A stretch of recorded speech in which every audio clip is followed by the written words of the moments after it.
अस्सलाम वालेकुम स्टूडेंट्स। जैसा कि मैंने आपको विटामिन्स के सारे एक-एक टॉपिक करके सारे विटामिन्स पढ़ा दिए हैं, ठीक है। मैंने सोचा कि अपने स्टूडेंट्स के लिए ना मैं एक कंप्लीट वीडियो भी बनाती हूँ जिसके अंदर सारे विटामिन्स को कंप्लीट एक्सप्लेन किया होगा, ठीक है। हमारे पास विटामिन 2 टाइप्स के होते हैं, एक वाटर सॉल्युबल विटामिन्स होते हैं और एक फैट सॉल्युबल विटामिन्स होते हैं। जो हमारे पास वाटर सॉल्युबल विटामिन्स है ना और जो हमारे पास फैट सॉल्युबल है, इन दोनों की मैंने सेपरेट वीडियोस बनाई हैं, ठीक है। तो आप दोनों लेक्चर्स जो है ना वो देख सकते हैं। मैंने ये वाटर सॉल्युबल विटामिन्स की वीडियो है, इसका मैंने डिस्क्रिप्शन के अंदर जो है ना वो फैट सॉल्युबल विटामिन का लिंक भी डाल दिया है, तो वहाँ से आप जाके वो भी देख सकते हैं, ठीक है। सबसे पहले हम पढ़ते हैं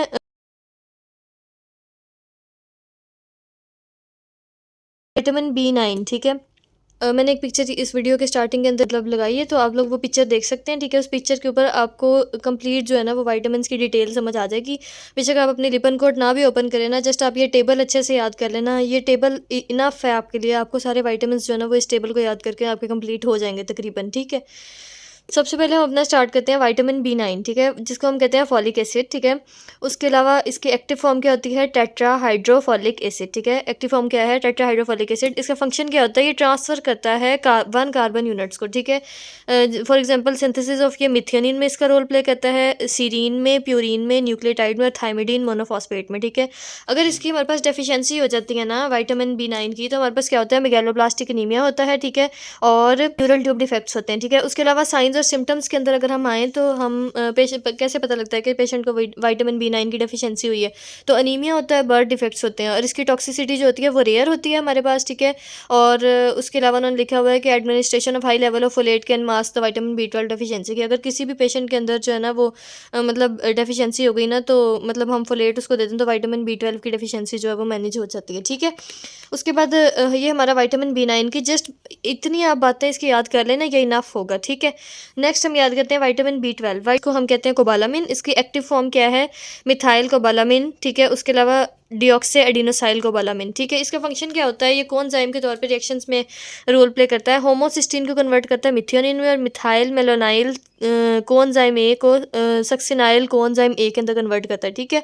इसकी डेफिशिएंसी से हमारे पास क्या होता है, पर्नीशियस एनीमिया होता है। जो हमारे पास विटामिन B9 था उसकी डेफिशिएंसी से क्या होता था, मेगालोब्लास्टिक एनीमिया। इसकी डेफिशिएंसी से होता है पर्नीशियस एनीमिया, डायमेंशिया और स्पाइनल डिजनरेशन, ठीक है। उसके अलावा साइन और सिम्टम्स की अगर हम बात करें तो मेगालोब्लास्टिक एनीमिया होता है, ठीक है। उसके अलावा न्यूरोसाइकेट्रिक सिम्टम्स होते हैं इसके। टॉक्सिसिटी इसकी भी नहीं होती। पर्नीशियस एनीमिया को हम कैसे ट्रीट करते हैं, इंट्रामस्कुलर और हाई डोज ऑरल विटामिन B12 से, ठीक है। इसको हम क्या करते हैं, मैनेज करते हैं। नेक्स्ट हमारा विटामिन B12 भी कंप्लीट हो गया। उसके बाद आता है विटामिन C। इसकी मज़ीद जो डिटेल है ना वो मैंने सेपरेट वीडियोस अपलोड किए, उसके अंदर जाके आप देख सकते हैं अगर आपने ज़्यादा एक्सप्लेनेशन में याद करना है। अदरवाइज़ अब अगर आप इतना भी कर लेंगे ना तो वाइवा हॉस्पी के लिए तो ये काफ़ी होगा, ठीक है। उसके अलावा भी मतलब यानी कि ना मैक्सिमम नॉलेज आपको यहाँ से मिल जाता है, लेकिन एक्स्ट्रा डिटेल के लिए आप वो वीडियोज़ मेरी देख सकते हैं जाके। विटामिन C के अंदर का दूसरा नाम क्या है, एस्कॉर्बिक एसिड, ठीक है। इसको एक्टिव फॉर्म भी इसकी एस्कॉर्बिक एसिड ही होती है। ये एंटीऑक्सीडेंट के तौर पर रोल प्ले करता है हमारी बॉडी के अंदर, ठीक है। कोएंजाइम फॉर द हाइड्रोक्सिलेशन, अच्छा ये क्या करता है, प्रो कोलेजन के अंदर प्रोलीन को कन्वर्ट करता है हाइड्रोक्सीप्रोलीन में और लाइसिन को कन्वर्ट करता है हाइड्रोक्सीलाइसिन में, ठीक है। अब जैसे विटामिन B9 और B12 की डेफिशिएंसी की वजह से हमारे पास क्या हुआ था, मेगालोब्लास्टिक एनीमिया, और B12 की वजह से पर्नीशियस एनीमिया हुआ था। तो विटामिन C की डेफिशिएंसी की वजह से हमारे पास होता है स्कर्वे, ठीक है। और उसके अलावा साइन और सिम्टम्स की अगर बात करें तो उसके अंदर हमारे पास सोर हो जाती हैं, loose tips, spongy gums, poor wound healing और ब्लीडिंग वगैरह स्टार्ट हो जाती है, ठीक है। इसकी टॉक्सिसिटी जो होती है वो रेयर होती है, ठीक है। और मतलब ये भी कंप्लीट हो। नेक्स्ट हमारे पास आ गया विटामिन B6। विटामिन B6 के मैंने आपको पहले भी बताया हुआ है कि हमारी इसके पास 3 फॉर्म्स होती हैं, पायरिडॉक्सिन, पायरिडॉक्सामाइन और पायरिडॉक्सिल, ठीक है। अच्छा इसकी जो 3 फॉर्म्स हैं इनके अंदर क्या डिफरेंस है, विटामिन B6 की जो 3 फॉर्म्स हैं, पायरिडॉक्सिन, पायरिडॉक्सामाइन और पायरिडॉक्सिल। जो हमारे पास पायरिडॉक्सल होता है ना उसके अंदर होता है एल्डिहाइड ग्रुप, और जो हमारे पास पायरिडॉक्सामाइन होता है उसके अंदर होता है अमाइनो मिथाइल ग्रुप, ठीक है। और पायरिडॉक्सिन के अंदर होता है मिथाइल हाइड्रोक्सल ग्रुप, ठीक है। इसकी एक्टिव फॉर्म कौन सी होती है, पायरिडॉक्सल फॉस्फेट, ठीक है। और इसका कोएंजाइम के तौर पे ये भी एक्ट करता है, ठीक है। Particularly in amino acid metabolism में इसका रोल होता है, ठीक है। इसकी डेफिशिएंसी क्या होती है, हमारे पास रेयर होती है। सिम्टम्स के अंदर अगर हम देखें तो ग्लोसाइटस हो जाता है, ठीक है। ग्लोसाइटस और न्यूरोपैथी, ठीक है। इन्फ्लेमेशन ऑफ टंग को कहते हैं ग्लोसाइटस। टॉक्सिसिटी इसकी हो जाती है हमारे पास, ठीक है। और deficiency can be induced by isoniazid drug, ठीक है।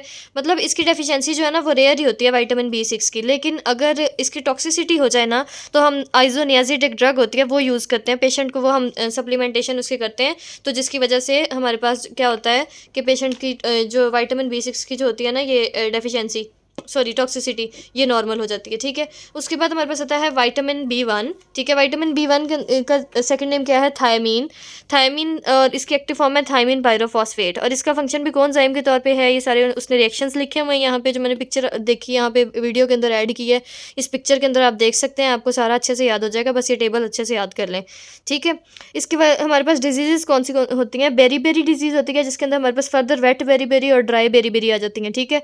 और ये मैंने फर्दर अपनी विटामिन बी 1 की जो वीडियो अपलोड की है उसके अंदर मैंने एक्सप्लेन किया हुआ है इन डिजीज़ को, ठीक है। वर्निक कोर्साकॉफ सिंड्रोम हो जाता है इसके अंदर, ठीक है, जो कि अल्कोहलिज्म के अंदर ना मतलब ज़्यादा होता है, ठीक है। नेक्स्ट हमारे पास साइन और सिम्टम्स के अंदर पेरिफेरल न्यूरोपैथी होती है, जिसको ड्राई फॉर्म इसकी, ठीक है। एडिमा होता है, कार्डियोमायोपैथी होती है, ठीक है। वेट फॉर्म उसके आगे लिखा है confusion, ataxia, memory loss, hallucinations और ये सारा कुछ होता है, ठीक है। इसकी टॉक्सिसिटी भी नहीं होती, ठीक है। फिर हम आते हैं विटामिन बी 3 पे। विटामिन बी 3 की है नियासिन और निकोटिनिक एसिड, ठीक है। इसका हम अदर नेम हमारे पास कौन कौन से हैं, नियासिन और निकोटिनिक एसिड, इसको दो नाम देते हैं हम। इसकी एक्टिव फॉर्म होती है NAD पॉजिटिव और NADP पॉजिटिव, ठीक है। और इसका फंक्शन क्या है, इलेक्ट्रॉन ट्रांसफ़र करना। और इसके अंदर जो हमारे पास डिजीज़ होती है उसको हम कहते हैं पिलाग्रा, ठीक है। और हमारे पास साइन और सिम्टम्स के अंदर क्या आता है, डर्माटाइटस, डायमेंशिया और डायरिया, ठीक है। इसको हम D3 से भी आप याद कर सकते हैं, ठीक है।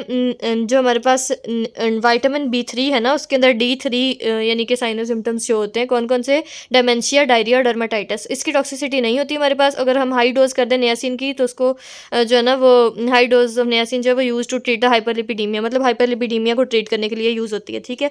नेक्स्ट विटामिन पे आता है विटामिन बी 2 राइबोफ्लेविन, ठीक है। इसके हमारे पास एक्टिव फॉर्म होती है FMN और FAD, ठीक है। इसका फंक्शन भी हमारे पास अगेन इलेक्ट्रॉन ट्रांसफर होता है। इसकी हमारे पास डेफिशिएंसी होती है वो नहीं होती, मतलब रेयर होती है, ठीक है। साइन और सिम्टम्स के अंदर क्या आता है, डर्माटाइटस और एंगुलर स्टोमाइटस, ठीक है। मतलब इन्फ्लेमेशन हो जाती है माउथ की इसके अंदर, ठीक है। इसकी टॉक्सिसिटी हमारे पास नहीं होती, और मतलब ये भी कंप्लीट हो गया विटामिन बी 2। नेक्स्ट है विटामिन बी 7, जिसके अदर फॉर्म्स क्या है हमारे पास, बायोटिन, ठीक है। और एक्टिव फॉर्म इसकी होती है एंजाइम बाउंड बायोटिन, ठीक है। ये भी इसकी एक्टिव फॉर्म भी यही होती है। इसका रोल मेन ये है पॉइंट कि इसका विटामिन बी 7 का रोल होता है कार्बोक्सिलेशन रिएक्शंस में, ठीक है। उसके अलावा इसकी टॉक्सिसिटी भी रेयर होती है, डर्माटाइटस होता है इसके अंदर, ठीक है। अगेन फर्दर हमारे पास ये 3 डिजीज़ से डर्माटाइटस ही चला आ रहा है, आपको याद करने में आसानी होगी, ठीक है।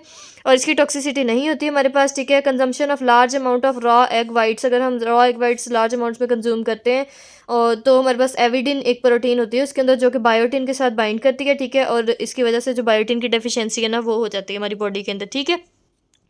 नेक्स्ट हम बात करते हैं विटामिन बी 5 की, जो कि हमारा वाटर सॉल्युबल विटामिन का लास्ट विटामिन है। पेंटोथिनिक एसिड इसका दूसरा नेम होता है, ठीक है। और इसकी एक्टिव फॉर्म होती है कोएंजाइम A, ठीक है। इसका फंक्शन होता है असाइल कैरियर के अंदर, ठीक है। इसकी डेफिशिएंसी भी हमारे पास नहीं होती, इसका कोई साइन और सिम्टम्स भी नहीं होता, मतलब सच ऊपर वाला ही उन्होंने ऐसे मार्क किया हुआ है, ठीक है। और इसकी टॉक्सिसिटी भी नहीं होती, ठीक है। नेक्स्ट वीडियो के अंदर मैं आपको फैट सॉल्युबल विटामिन के बारे में बताती हूँ। तब तक के लिए थैंक यू सो मच, अल्लाह हाफिज़।